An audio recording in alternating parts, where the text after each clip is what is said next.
kita nyari, tadi kan kita nyari apa namanya? Kita akan melakukan perawatan dulu ya. Oke. Selamat pagi, selamat siang dan seterusnya perlu saya jelaskan? Tidak. Aman ya? Aman. Oke. Pasien-pasien yang terpasang CVC itu biasanya on ventilator, jadi tidak perlu bilang selamat pagi Pak, perkenalkan nama saya ABC dan seterusnya. Cukup pagi Pak, izin saya siapa, kemudian akan melakukan perawatan CVC untuk membersihkan supaya ini tidak terjadi infeksi ataupun kalau ada infeksi segera kita tangani. Cukup sampai di situ, nggak perlu dengan keluarganya. Karena pasien di ICU nggak ada keluarganya. Oke, kemudian ada pertanyaan Pak, ngece kamu itu. Karena kan on ventilator, pasiennya nggak bisa ngomong, kamu suruh ngomong, gitu. Ya kan? Kamu suruh ngomong, ya susah. Oke, kemudian kita lakukan perawatan sekarang. Yang kita butuhkan apa saja? Satu handscoon. Di sana apa? Steril ya. Oke, karena konsepnya itu steril, it's okay kita gunakan yang kasta seperti ini. Apa namanya? Taruh tangan bersih. Kemudian kita butuhkan apa saja? Alkohol. Oke, kapal alkohol untuk membuka plasternya saja nanti. Kemudian apa lagi? Betadine. Oke, betadine untuk membersihkan saja. Betadine adalah merek povidone iodine isinya. Kemudian apa? Oke, sal antibiotik. Kemudian ini apa? Nih, salah satunya adalah ini namanya Tulo atau Tul. Nih Tul. Mereknya adalah Lomatul. Kalau di rumah sakit sering disebut namanya Supratul. Merek yang sering. Itu merek ya tapi bahasanya adalah Tulo. Tulo itu bahasa Inggris yang artinya jaring-jaring. Oke. Apa bedanya ini dulu? Apa bedanya krim dan salep? Ini krim atau salep? Salep. Di situ tulisannya apa? Salep. Oke. Kalau saya bilang ini adalah oh iya betul. Terima kasih. Oke. Kalau saya bilang ini adalah salep, kalau ini saya bilang adalah krim, betul atau tidak? Hah? Sama aja. Berarti krim dan salep sama?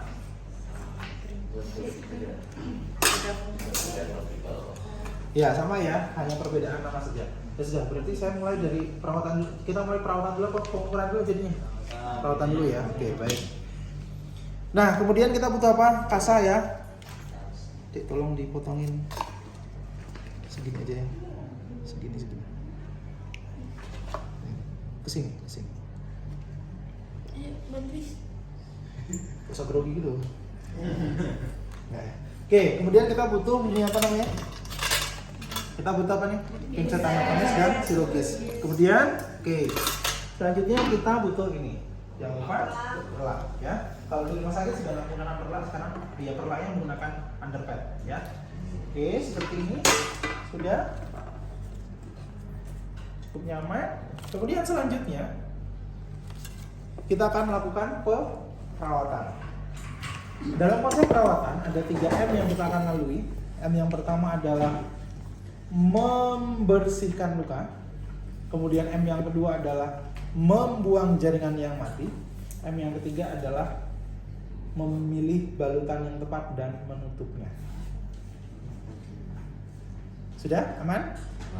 Kalau kalian susah ngingetnya 3M sama seperti dengan kehidupan kalian.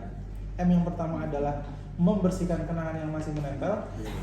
M yang kedua adalah membuang kenangan yang masih melekat. M yang ketiga adalah apa deh? Nah, move on bisa. Terus apa lagi? Memilih yang baru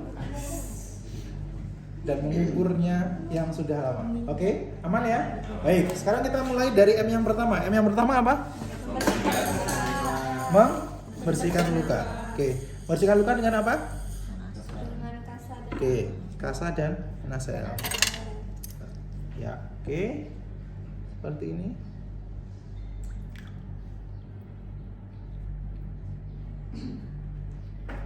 Oke, pasti lupa ya. M yang pertama apa? Bersihkan. Sebelum kita bersihkan, buka dulu nggak?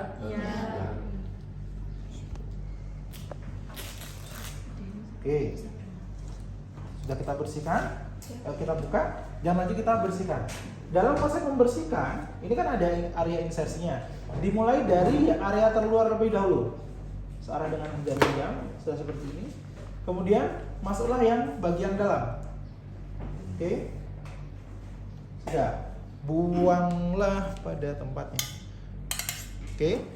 Sama seperti sampai berapa kali sampai di sini bersih. Betul-betul bersih ya, sama seperti kalau kita mandi ya dibersihin, real dibersihkan. Sudah? Itu M yang keberapa? M yang pertama. Boleh Pak menggunakan NaCl saja? Boleh. Boleh Pak menggunakan keduanya dicampur? Boleh. Oke. Tapi yang membersihkan yang povidian iodinnya. Oke, kemudian yang kedua. M yang kedua apa? Membuang jaringan yang mati. Kalau ada ini kan ada jaringannya. Nih, ternyata ada infeksinya nih. Oh, kita buang pelan-pelan. Kalau ada warnanya kehitaman ya dibuang. Kalau ada warna kekuningan ya dibuang. Kalau nggak bisa, oke nanti kita menggunakan M yang ketiga. Sudah M yang kedua? M yang ketiga apa? Memilih balutan yang sesuai dan tepat. Oke. Sekarang, tadi saya bilang ada dua. Ada krim dan tulen. Kalau kondisi pasienmu itu adalah dia mengalami infeksi, maka gunakanlah yang krim. Kalau pasienmu mengalami atau area insersinya itu paten atau aman, tidak ada tanda infeksi, maka gunakan yang tulen. Kenapa Pak? Oke, kalau yang krim sifatnya nanti keduanya tetap menjaga moisture balance. Kalau yang krim, kenapa menggunakan yang krim yang digunakan? Ini untuk autolysis debridement, supaya area infeksinya itu bisa keluar, namanya autolysis debridement karena tingkat moisture cukup tinggi. Oke, moisture balance. Kenapa moisture balance? Supaya enzim proteolisisnya bekerja efektif dengan baik. Supaya apa? Jaringan yang baru tumbuh, jaringan yang rusak itu terbuang. Aman? Kemudian yang kedua, kalau tidak ada tanda-tanda infeksi, gunakan yang tule. Kenapa tule? Karena tule sifatnya mengikat bakteri. Kalau dia paten supaya tidak terjadi infeksi, dia pakainya tule. Makanya pasien pasca operasi dipasangnya seperti ini. Ya kan? Dia hanya mengikat. Oke, mengikat bakteri. Walaupun di sini ada moisture-nya juga. Aman? Paham? Clear? Oke, sekarang tadi kan ada tanda infeksinya. Maka kita gunakan yang mana? Krim. Krimnya kita buka seperti ini, kemudian kita oles seperti biasa. Sama seperti kalau kalian punya jerawatan, dioles gitu kan? Ya. Kalau kalian pakai skincare, Sabina pakai skincare nggak? Ya. Senyum dikit begitu, kayak agak ada gairah hidup kamu tuh. Hari ini sedang lemes-lemesnya gitu. Oke, sudah? Atau kedua, kita pakai yang kalau dia tidak ada tanda infeksinya. Mau ada tanda infeksi atau tidak? Dua-duanya. Oke. Kalau ada tadi sudah ya. Ini contohnya yang tidak ada tanda infeksi. Ini bisa di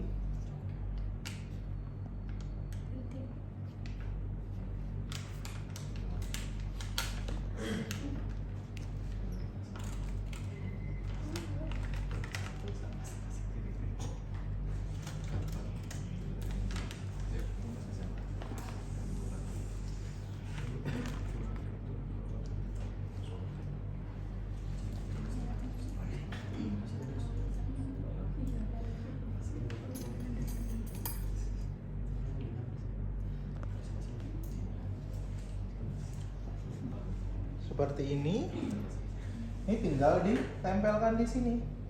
Sudah. Ini kan area insersinya, tempel aja di area insersinya. Sudah. Ini kan M yang keberapa? 3 toh. Oke, plesterin tadi. Tinggal ditutup. Agak panjang dikit. Ya sini.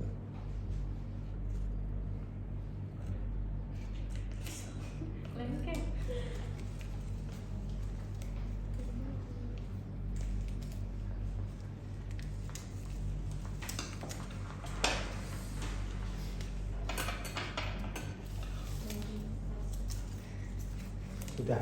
Oke, jangan pernah gunakan yang warnanya coklat itu. Sudah? Karena dia tidak menutup dan tidak baik juga. Oke, karena akan gatal di kulit. Sudah? M yang ketiga sudah selesai? Baik, Bapak sudah selesai perawatannya. Terima kasih. Saya izin ke Perawat. Nah, sekarang kita lakukan evaluasi. Evaluasinya SOAP.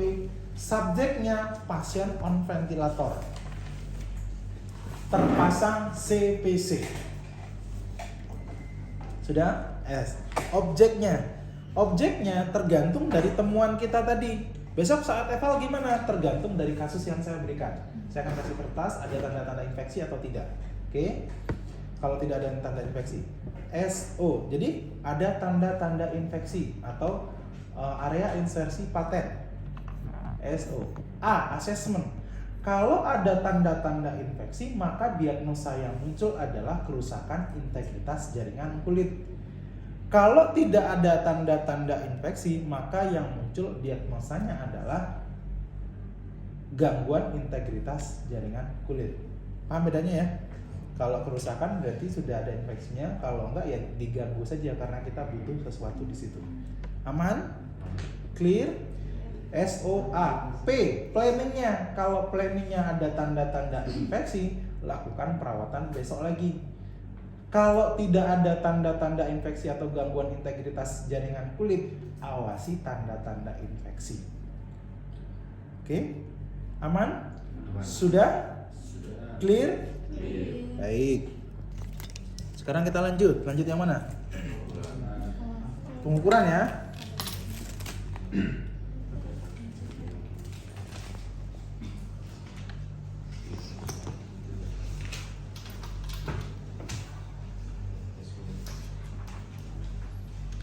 Pada pengukuran kita butuh yang namanya satu, ini sudah tentunya sudah terpasang dengan 3W yang ada di sini. Kemudian ini yang namanya manometer line. Di manometer line ini ada titik nolnya. Ini adalah titik nolnya di sini ya. Titik nol. Kemudian ini dipasang. Ini tradisional sekali ya. Sepertinya di ICU itu sudah upgrade sekarang. CPC-nya pakainya alat sudah langsung ketemu gitu. Tinggal pencet aja sudah langsung ketemu.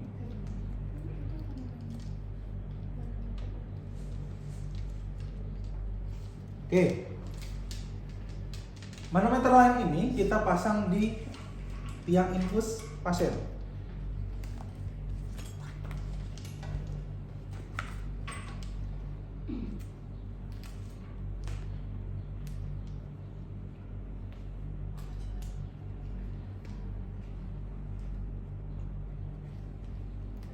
Pak, besok praktikumnya kalau yang ini harus pakai yang spoon ya?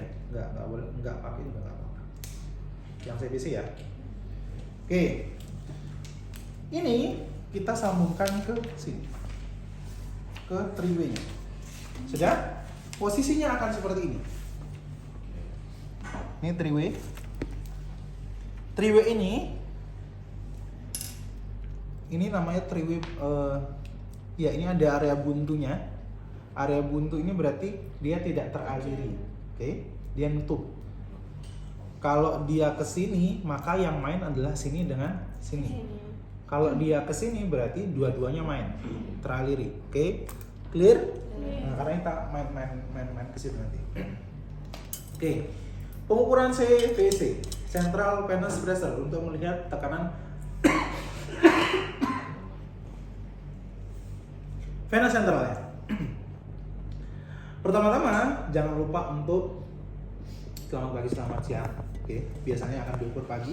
Izin Pak, saya akan melakukan pengukuran CVC untuk melihat tekanan pressure pada vena sentral Bapak. Izin G, jangan diajak ngobrol. Bapaknya nggak bisa ngobrol.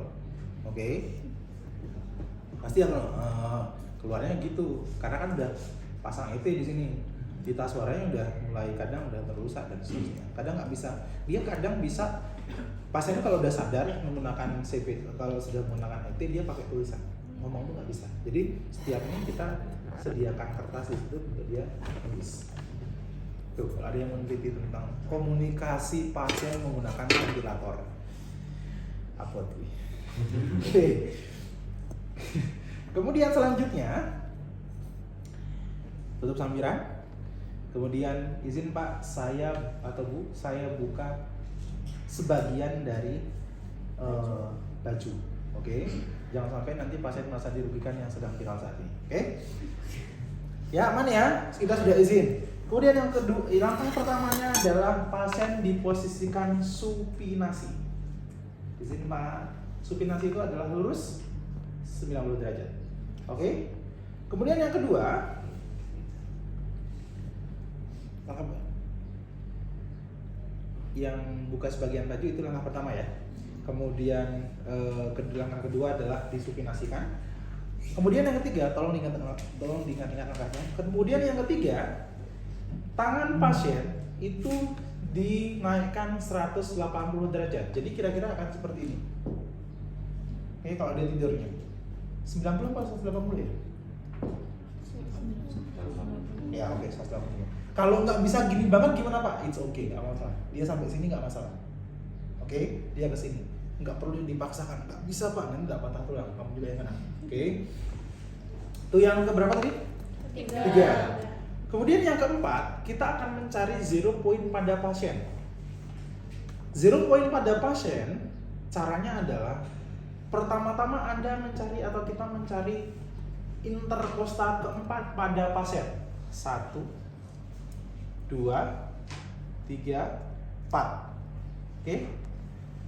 Ketika sudah ketemu interkostal keempat, tarik lurus ke arah kanan pasien. Tarik lurus ke arah kanan pasien. Kemudian tarik lurus juga dari mid aksila. Mid itu tengah, aksila itu ketiak. Ya. Pertemuan antara mid aksila dan interkostal keempat itu adalah zero point pada pasien. Tapi jangan diciin ya. Cie ketemuan gitu. Ya, itu jenis bapak-bapak ya. Oke. Interkostal keempat tarik dan mid aksila ketemu di 0. Nah, kemudian nanti ditandai. Tandai dengan jempol pendek. Udah ya. Ditandai di sini. Itu adalah titik 0 pada pasien. Kira-kira ada di sini. Enggak seperti ini juga ya. Ini yang menjelaskan. Nanti saya dikirimin nyekik dan seterusnya. Sudah? Itu langkah berapa tadi? 4. Carinya apa? Zero. Caranya gimana? Mencari Lalu dari minaksilan ditarik ke pasien ke pertemuan tengah. Baik. Ingat jangan di C. Oke, lanjut. Selanjutnya adalah kita akan menyamakan titik 0 yang ada di pasien dan titik 0 yang ada di manometer line. Ini langkah yang keberapa? 5 ya. Ini sudah sama belum? Belum ya? Terlalu tinggi.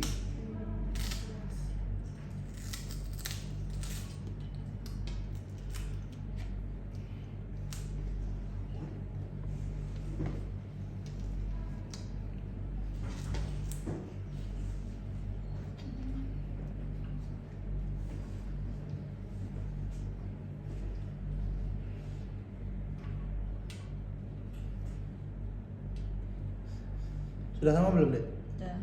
Sudah ya. Nah, Pak, kalau nggak ada ini apa? Oh, ini harusnya. Oh, masih ketinggian.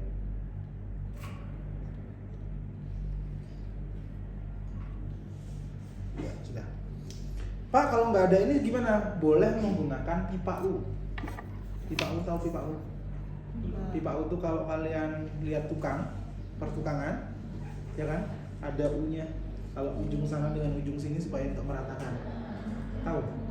Ya, itu namanya pipa U. Ada yang selang U yang warnanya diisi air. Atau water pass. Oh, teknik biasanya punya teknik sipil. Water pass yang lubangnya di tengah kemudian airnya setengah. Begini. Biasanya pasang tembok atau pasang ubin. Ya kan? Oke. Sudah, titik 0 sudah sama? Nah, sekarang kita mulai mengisi. Kita mencari penal sentral. Oke. Ingat tadi yang ini. Ini langkah berapa selanjutnya? 6. Langkah ke-6 adalah mencari tekanan pressure-nya. Langkah yang pertama, langkah yang ke-6 mencari pressure-nya. Sistem 1, sistem 2, sistem 3. Sistem 1 NaCl dengan pasien. Oke. Sistem 2 NaCl Berarti kalau sistem 1 yang ke arah manometer lain tertutup ya. Iya. Kemudian kalau sistem 2 yang ke arah pasien ditutup. Yang kita isi adalah si manometer lain kita.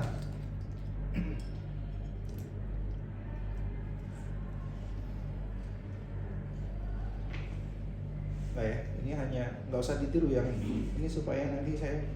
Nah, diisinya sampai berapa? Diisinya sampai 25 sampai 30.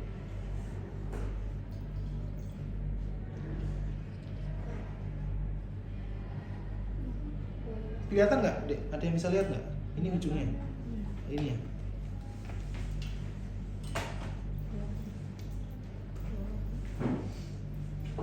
Yang udara paling akhir tuh mana ya? Oh, udah over ya? Ya sudah 25 sampai 30. Ya sudah over kayaknya. Dia harusnya udaranya sampai udara yang terakhir itu sampai 30 di sini. Oke. Kelebihan gimana? It's okay, nggak masalah. Sudah? Itu sistem berapa?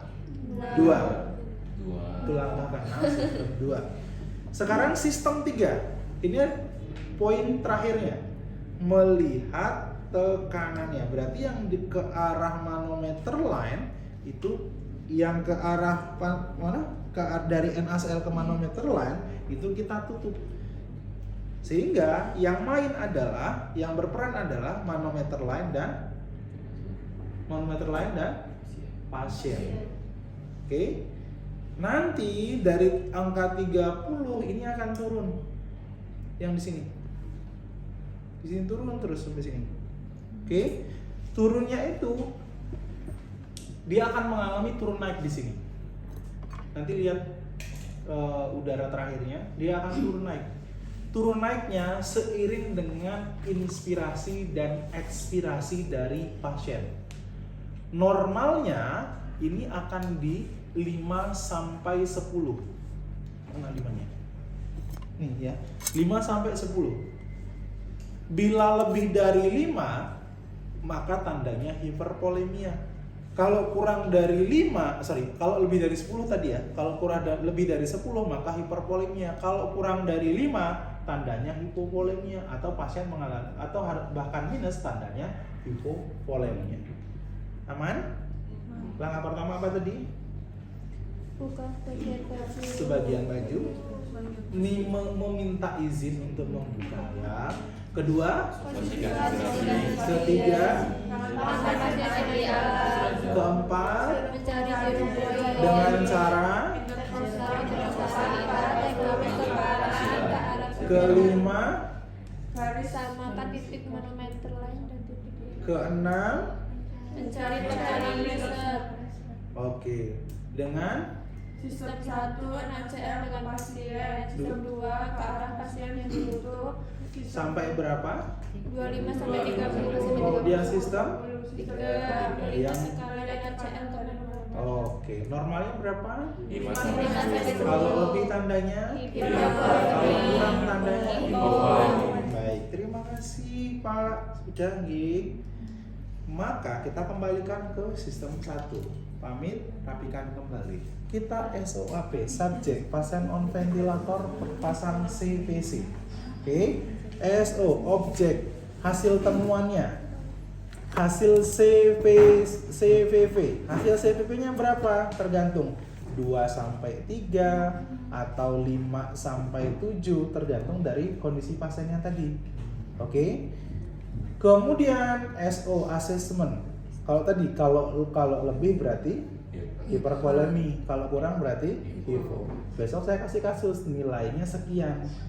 Oke, saya tempel di kertas, ini hasilnya sekian, tinggal kalian baca dan kalian melakukan evaluasi. Assessment SO, assessment tadi ya, diagnosanya, planningnya.